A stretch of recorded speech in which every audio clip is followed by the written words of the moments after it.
Urban Therapy with Sun 752, and this your daily go getimism number 616 for June 11th, 2016. Tonight I want to talk to y'all about leaving your mark. Leaving your mark on society, leaving your mark in the world. What do you want to leave the world with when you pass away? I don't even want to do it metaphorically like that. What I really want to ask is, when you think about your interactions with people, how are they? What will people say about you in your absence? And not necessarily your absence as in death, but in like when you're not around, what do people say? How do you affect people? Are you kind to people? Are you generous to people? Are you loving to people? Are you the type of person that people like to see coming, or do people start tensing up and feeling nervous when you come through? Something to consider. Are you a helpful person? Do people know that they can count on you? Are you dependable? That's what I mean when I say your legacy when you leave this world. There's so many people that we meet in our lives, and sometimes we forget about a lot of the people that we meet in the lives that we touch. Sometimes we have to be reminded by people who we didn't even know that we affected at all. We have to be reminded that we have affected them in their lives in some way. If you ever had somebody come up to you and say, listen, I remember the time you did such and such and blah, blah, blah, blah, blah, and I never forgot that, and that meant so much to me. It might have been something you did for them, or they may have witnessed you do something for somebody else.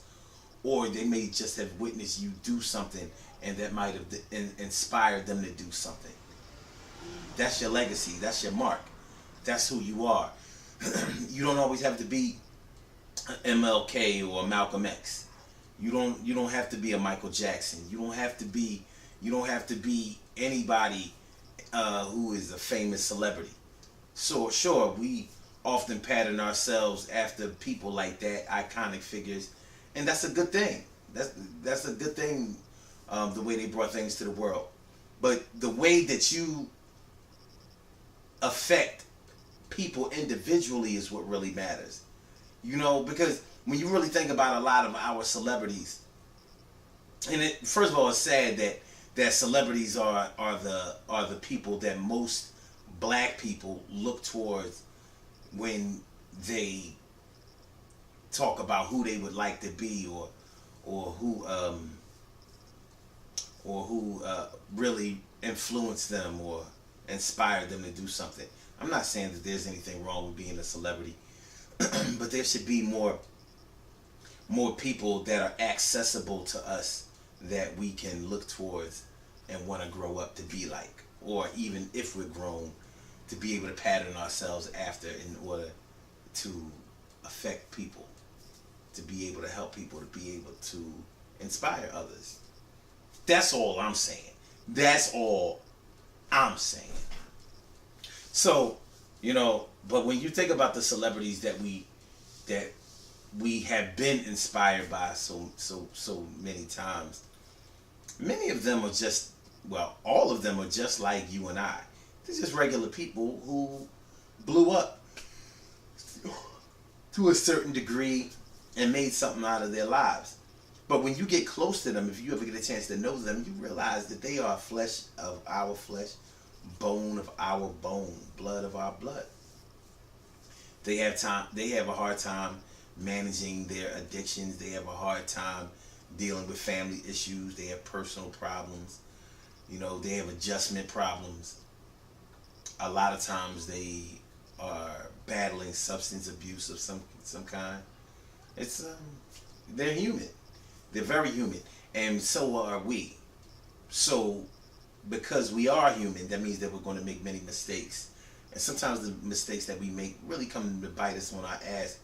But it's how we handle our mistakes. It's how we clean up our mistakes.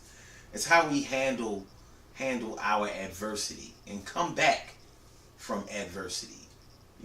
Triumph when we were down in the dumps and didn't really think that we would be able to press on. You know what I'm talking about? You know, you ever feel like the end is near? Like you can actually see it.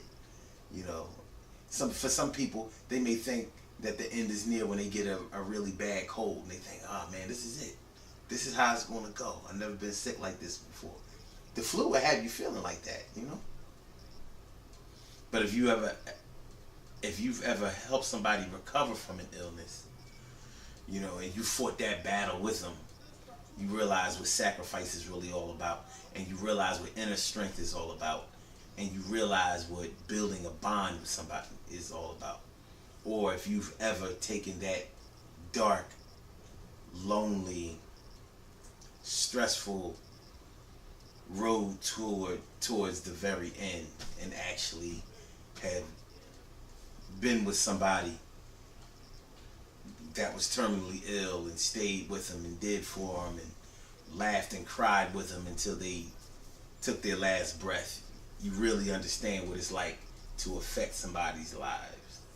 Because more than likely you did that for somebody who affected your life in some kind of way, in a good way, you know.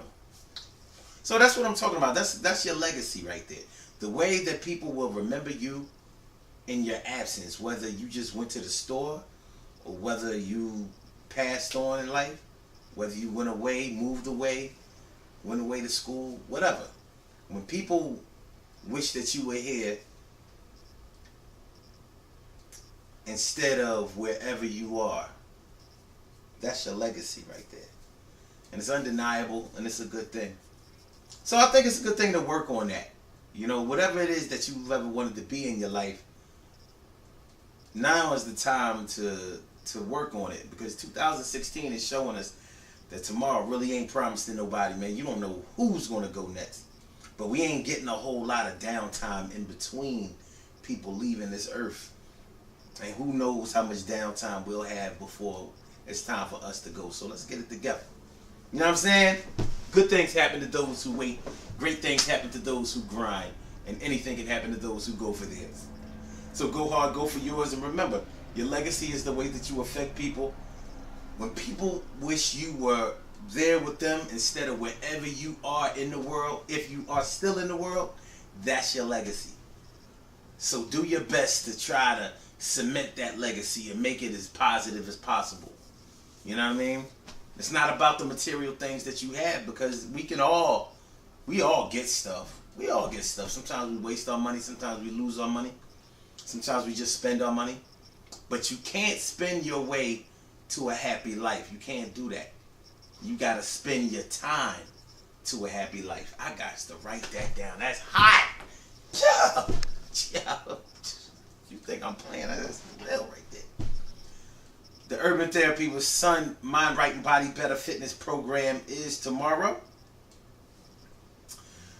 the 11th of June. Make sure y'all come through 400 East Ontario Street, the corner of D Street and Ontario Street, the McVeigh Recreation Center, from 10 a.m. to 12 p.m. Eastern Standard Time. Y'all have a good night. Real good, you know what I'm saying?